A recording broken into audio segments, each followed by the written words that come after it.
Welcome to the CFL 3-Down Breakdown as Week 7 of the Canadian Football League season has arrived. I'm Ian Cameron for Sportsbook Review. Andrew McInnes, my colleague, should be here momentarily. But we're going to talk about Week 7 in the CFL. Best bets last week. I can't do much better than we did. BC Edmonton over the total last week, which was Andrew's best bet, ends up cashing in with relative ease. Saskatchewan, my best bet, -2.5. I actually gave it -3 on the Roundtable show as well last Wednesday as a best bet. Saskatchewan, hey, we had to work for that one. Saskatchewan was trailing very early in that game for about 3 quarters, and then in the fourth quarter, they finally got the lead and pulled away. I think the Argos got a little bit tired, as I mentioned. Tough spot it was for Toronto going from Monday to Saturday.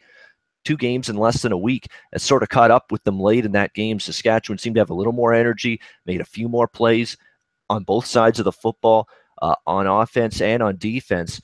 And really that was the difference in the end and allowed Saskatchewan to come out with the victory, 38-27 in that one. So a perfect sweep, 2-0 with the best bets last week in Week 6. We'll see if we can duplicate that performance here in Week 7. Let's get right to the games.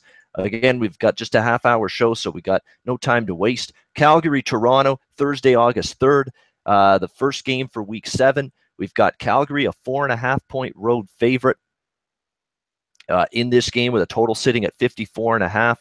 And for the Toronto Argonauts, is this a game they bounce back and win? If you believe in the pattern that has developed with this Toronto Argonauts team over the course of the season, you would expect them probably to play better and maybe win this game. It's been odd for the Toronto Argonauts. They're 3-3 straight up, 3-3 against the spread, and they've exchanged straight up and against the spread wins and losses so far this season. They have gone win, loss, win, loss, win, loss through their first 6 games in that order.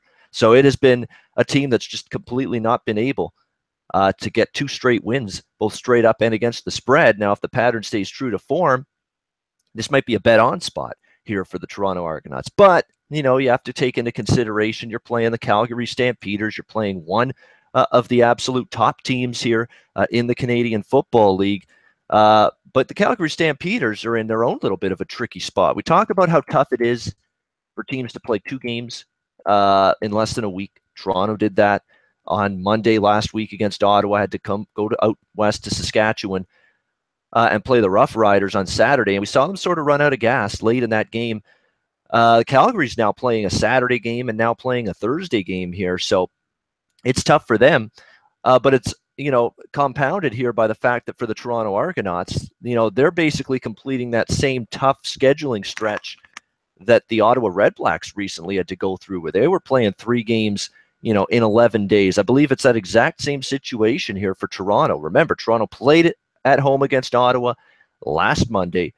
They were in Saskatchewan this past Saturday, and now they're home to Calgary here Thursday. So this is going to be how much is in the gas tank here for the Toronto Argonauts going into this game. There is a couple of injuries on the Calgary side. Rob Cote, a fullback for the Stampeders. They really rely on him on short yardage situations for this team. He got injured in the absolute romp that this team had last week against Hamilton and did not return. And the bigger injury absence is Kamar Jordan. Kamar Jordan has been developed into a tremendous receiver here for the Calgary Stampeders, not only late last season, but into this season as well. He's played very well for this football team. He's on the 6-game injured list, and he's out for the foreseeable future. So that's a big part of Calgary's receiving core, hurt basically going into this game against Toronto. Now, they do have depth there. Calgary does have plenty of depth. That's the good news for their side. They are loaded at receiver, but they're still going to miss Kamar Jordan because he's, we're talking about still one of their most productive receivers, and not having him going to be a situation that they're going to have to overcome here, starting with this game in Toronto. For the Argos, I talked about prior to that game against Saskatchewan, the injuries on defense, the cluster injuries along the defensive front really did concern me going up against Saskatchewan on Saturday. Don't forget that team lost Victor Butler, Cleon Lang to injury in the Ottawa game last Monday, prior to that Saskatchewan game.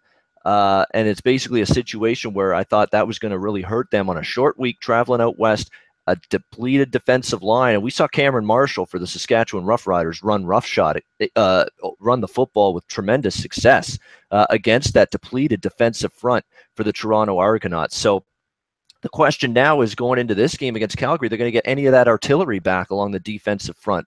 Doesn't look like it. I don't think Victor Butler's coming back, and I don't think Cleon Lang's coming back anytime soon. I think the Lang injury is a little bit more serious than Butler, but I certainly wouldn't expect either guy to return for the Toronto Argonauts. The good news for the Argos is, from what I've been reading and hearing, they might have Michael Allen Cash healthy and ready to come off the injured list for this game. And Michael Allen Cash is a guy that has played with the Montreal Alouettes in the past, has been a force along that defensive front for the Alouettes, and has been able, when he's been healthy, been able to get pressure on opposing quarterbacks.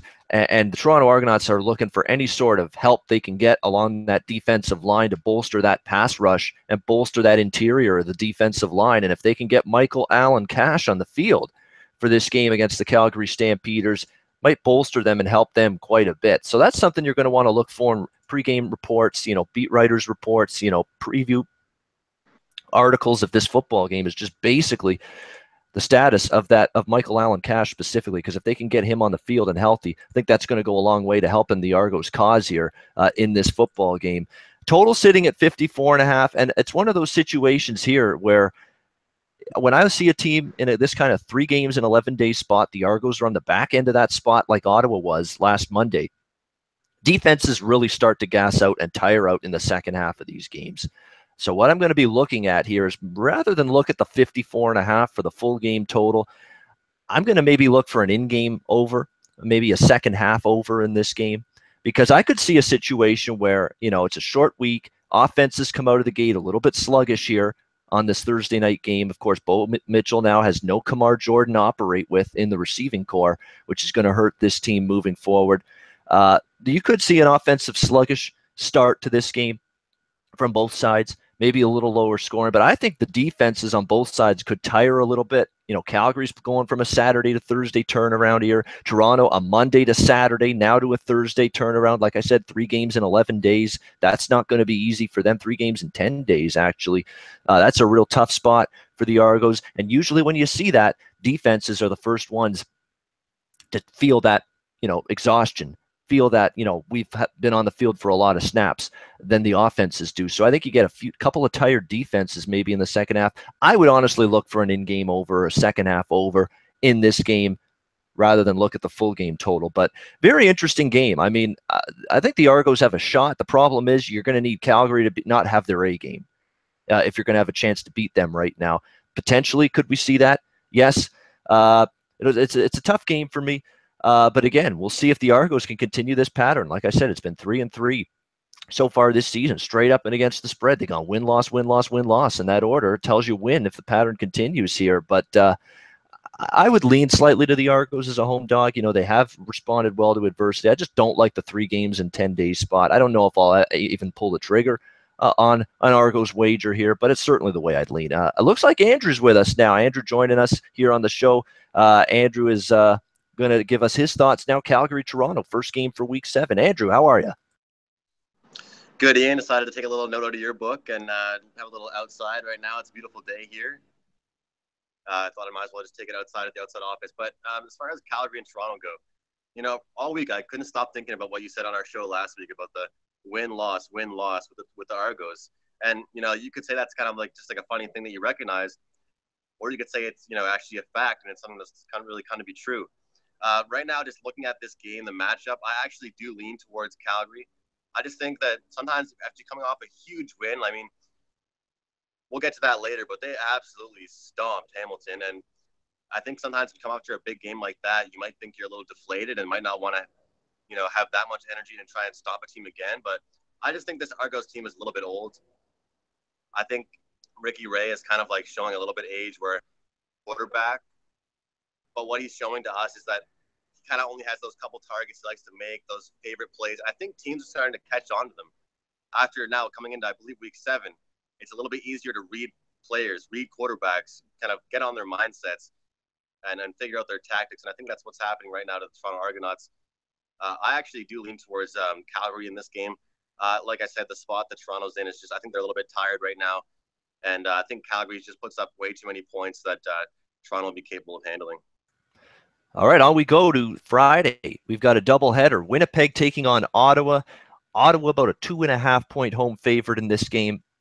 58 is the total pretty much across the board. I do see a 58.5 at Heritage. I'll tell you what, the spot bettors, if you believe in good spots / bad spots, this is slanted way in Ottawa's favor here going into this game. Look, the Ottawa Red Blacks have definitely not been put up the wins that we expected them to. They've definitely, not played well. They've been close. They've been right there in the majority of games, but they just haven't been able to get over that hump, make that key play on offense, make that key play on defense, get that key turnover, that key stop at the right time. And we've seen it time and time again. I mean, it's amazing to see just how every single Ottawa game this season's been a close one. I mean, they tied Calgary in week 1, lose by 4 at Calgary, lose by 1 against Toronto, lose by 2 at Edmonton, sneak out a win against Montreal by 5. And then they lose, of course, on the last second field goal by Liram Hajrullahu in that game against the Toronto Argonauts, 27-24 last Monday.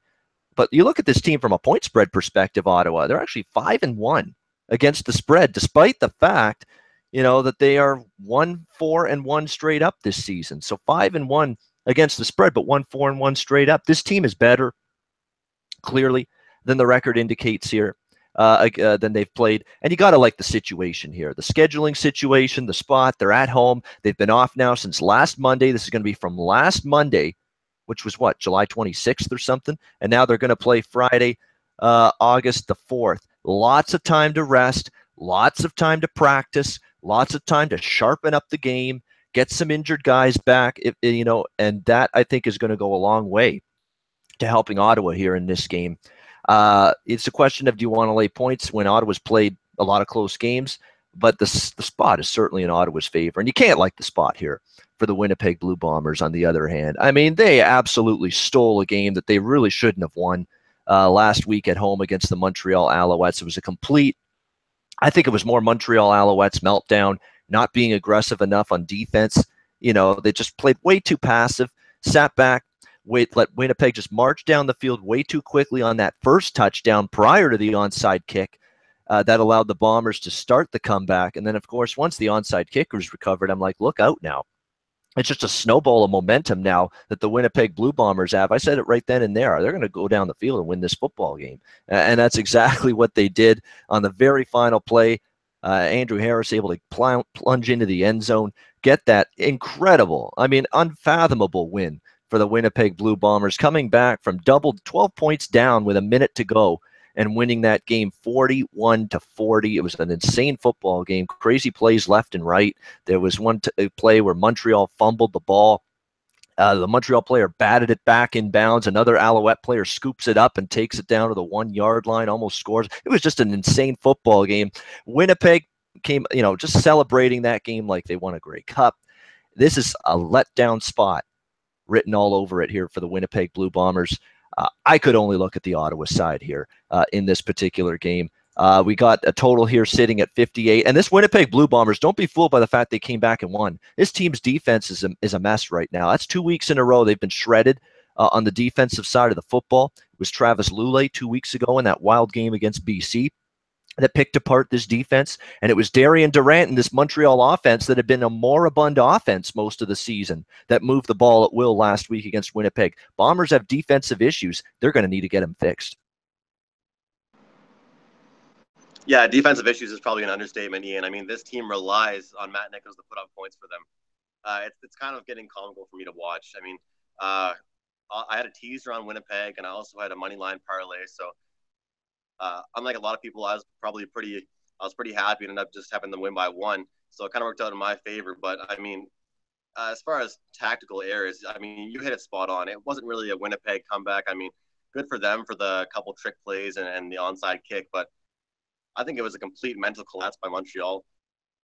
I'm really happy to see the way that Darian Durant is really coming into form now.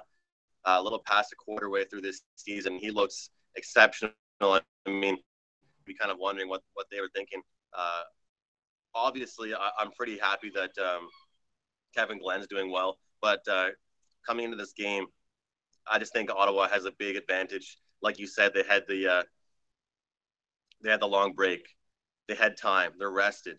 I think Trevor Harris still hasn't proven himself to be the guy that he has. And I'll continue to say this until he has that exceptional standout game, because he's just too good, in my opinion. He's too good to not has right now, Ian. Like you mentioned, they're 5-1 against the spread.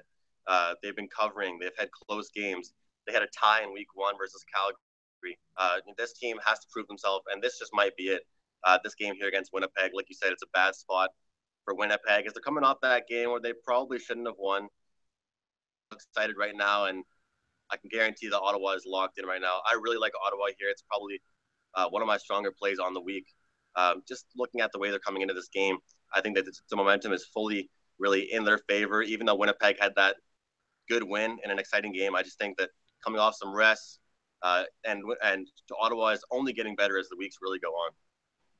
Yeah, I've noticed sometimes in foot, doesn't always happen. I mean, Winnipeg can win this game. They can, but a lot of times I'm leery of betting on teams coming off that kind of miraculous, unfathomable, improbable come from behind win, because the focus for their next game just isn't there.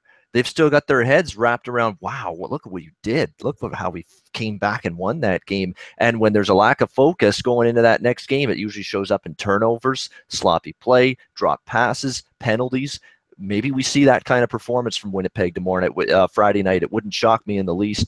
Yeah, I mean, it's Ottawa. Either lay the points with the Red Blacks here, or I leave the game alone from a side perspective. And I'd be reluctant to bet a Winnipeg game under the total right now. It's 58. It's a significant hike up with this total, considering, we've seen low to mid 50s last few weeks with Winnipeg totals. This is now in the high 50s, but rightfully so. I mean, if Ottawa's going to get this offense going and Trevor Harris is going to have a big day, and find his receivers, Stangby, Sinopoli, Kreiner. Well, Kreiner's still injured, but Ellingson. If he's going to get things rolling offensively, it's got to be here. I mean, if Ottawa's going to show an A game finally and put it all together and really look like the team that won the Grey Cup last year, this has got to be the spot. Like, they've been off since Monday. You've had a full week and a half to practice and prepare. We'll see if Ottawa can take advantage of that break in the schedule when they play Winnipeg Friday night. Hamilton, Edmonton Friday night, the second game.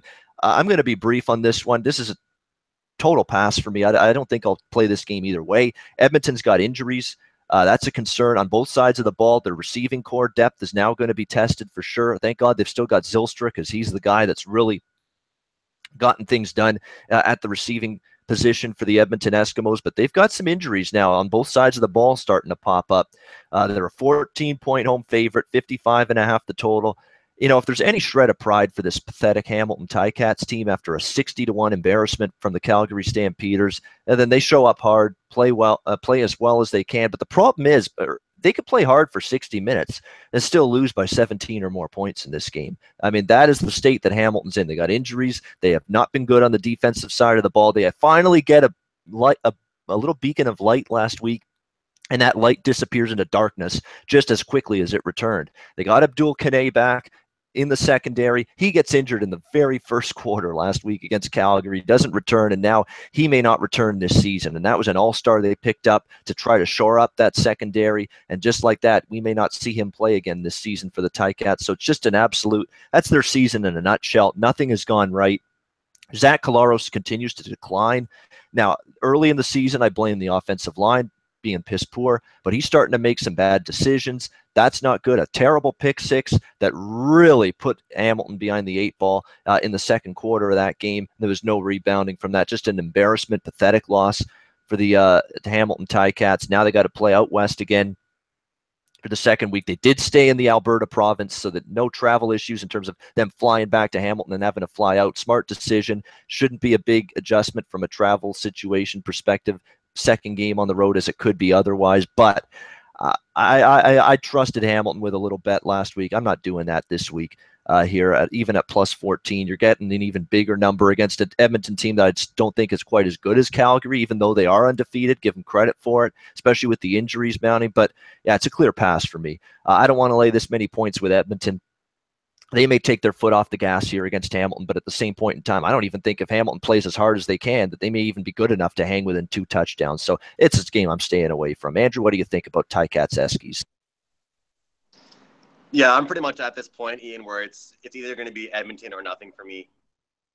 Looking at this game, I mean, Hamilton is just absolutely trash right now. Looking at that last game versus Calgary, you and I talked about this. It was a little bit of a joke the way I was saying it, but I was pretty much talking about maybe Calgary will let their feet off the gas. Maybe they won't have a backup QB come in and throw a 60-yard pass into the end zone. Pretty much a second, like maybe like his second drive of the game. I didn't think it'd be the third highest margin of victory in CFL Canadian football history. 60-1. I mean, you can't really argue with that. Calgary definitely proved their point, and I don't think Edmonton's going to do as much of damage, but I think they're going to cover the spread, and I think they're going to cover it easily. What can Hamilton really respond with is just any kind of fight at this point.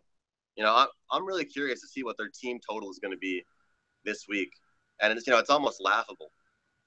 It's almost laughable. I mean, they could give me any number, and I'll wonder how much they're really going to put up. This Hamilton Tiger Cats team has a lot of work to do. I look forward to watching a lot of interviews with players and coaches this week with Hamilton to see how they're reacting and see what they're saying about their team right now. Because again, at this point in the season, when your team is struggling like the Hamilton Tiger Cats are, it's a lot about mental. It's about your mentality coming to the next game. I mean, you're playing Calgary Stampeders. Now you're heading into the Eskimos, who is probably right now one of the best CFL teams, if not the best. So I think if not, it's either Edmonton spread or nothing. I mean, I think Edmonton covers this for sure, though. Yeah, if you have the guts to take Hamilton, I think you just got to go.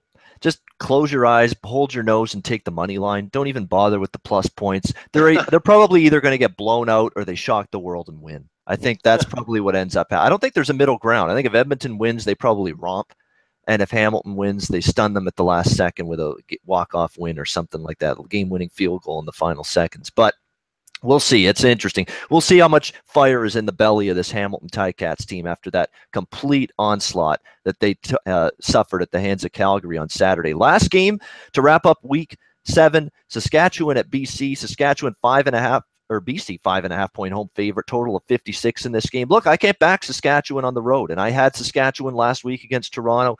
Nice spot for them. Best bet winner here on the 3-down breakdown and on the round table because I gave it out on that program as well. Great spot, and they had a great second half. Kevin Glenn, 4 touchdowns, no interceptions. You're not going to see that kind of performance from him very often, and unfortunately, we haven't seen that kind of performance from Kevin Glenn and the Saskatchewan offense on the road. I mean, they've been good at home. I mean, look at the Saskatchewan team. This is a home-road dichotomy type of football team so far this season. I mean, they lost 43-40 at home against Winnipeg, beat Hamilton at home, beat Toronto at home, but on the road, look what they've done on the road. It's not been good against Montreal and Calgary. 17-16 loss, only 16 points, only 10 points against Calgary on the road. They lose 27-10 in that game. And BC, a team off a loss against Edmonton. I don't want to bet against BC off a loss. I mean, it's just not something I like to do. I mean, these quality elite teams off a loss. I said it about Calgary a couple weeks ago when they were off a loss. Look how they responded. I expect a good response from BC. I am concerned about the secondary. No question. Cluster injuries there. They've already lost Parker in that secondary. They lose TJ Lee in that secondary. Ronnie Yell left that game due to injury, although I do think Yell is going to play. But I understand there's BC cluster secondary concerns going into this game injury-wise, but I'm not stepping in front of BC in this game. Not off a straight-up loss. They've been very good off a straight-up loss dating back to last season. Very, very good. In fact, off a straight-up loss since the beginning of last season. So it's BC or nothing for me. And Saskatchewan's road woes, they haven't fixed them yet. We'll see if they can fix them against a motivated Lions team Saturday. One thing I'll say about Saskatchewan, I think that they're one of those teams that just performs like a different beast when they're at home. I mean, if anyone here knows anything about Canada or knows anything about the West Coast, there's not really much to do in Saskatchewan. So their fans are crazy, and when they have their games, it's a stadium-packed house. Everyone makes a day out of it, and they are loud. And if you're going to try and tell me that doesn't help their players, and that doesn't try and motivate the Rough Riders, then that's just absolutely wrong. I think that they play extraordinarily better at home, and I think Saskatchewan right now, in this spot, heading to BC, like you said, BC coming off the loss. I think it's really BC or nothing for me, or possibly even I'd look for either an in-game live bet on the over or a team total for BC, just strictly because the way that they're looking right now, it's kind of been Travis Lulay, Jonathan Jennings, both of them even together can put up points. And I think this is going to be a shootout. I mean, Deron Carter for the Rough Riders. I mean, Ian, you've told me how impressive you think he is I know you had him for your best bet last week, the Rough Riders, and he just continues to impress me. And Kevin Glenn has that fast-paced spark of an offense. So it's really tough to say with this game, but I lean BC strictly because Saskatchewan coming off that nice win, but they're going away right now, and BC kind of in a better position coming off a loss where they're going to want to bounce back big time. Yeah, the one mild concern I have about backing BC is that the home favorite role has not been a good one for them as of late. But I think getting them off a loss, you get that focus. And that defensive front could harass Kevin Glenn. I mean, Toronto's defensive front was depleted. BC's defensive front is not. And it's still very good. Michael Brooks, I mean, up front there, Elamimian can get to the quarterback from the linebacker spot. So Glenn might face a lot more duress from the defensive front. Remember, Toronto's defensive front was depleted going into that game against Saskatchewan due to injury. They didn't get pressure on Glenn, couldn't stop the run. It's going to be a little bit of a harder challenge for Glenn and that offense to duplicate that on the road against a healthier defense here in the BC Lions, especially up front along that defensive line. All right, we got to hurry. Best bets quickly for me. Best bet for week 7. You know what? I'm going to stick with the game we just talked about, Saskatchewan, BC. This is one of those games I like a lot of plays. I don't love one particular play specifically, but I'm going to stick with it. I like BC off a loss. It's been a good roll for them. Saskatchewan is a team I do not trust on the road. They've scored 26 points in 2 road games combined against Montreal and Calgary. Not good enough. I'm laying it with BC 5.5. We're going to take BC minus 5.5, rotation number 358 against Saskatchewan on Saturday night. My best bet for week 7. Let's keep this roll going. I've had 6 best bet winners in a row. Let's see if we can keep it rolling. 5 best bet winners in a row. Let's see if we can keep it rolling heading into week 7. Andrew, what's your best bet?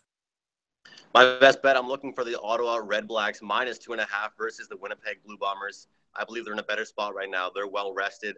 And like I said, Trevor Harris has a lot more to prove than he has shown us this season. I think Sinopoli and Ellington are my 2 favorite wide receivers. I think they're a great pair, I meant to say. And I think working together with Trevor Harris, I think they're going to just have that edge over Winnipeg. And I think Winnipeg's still going to be a little tired, a little bit too excited off that close defeat, a close win that they had. And this is the reason why I'm taking Ottawa Red Blacks minus 2.5.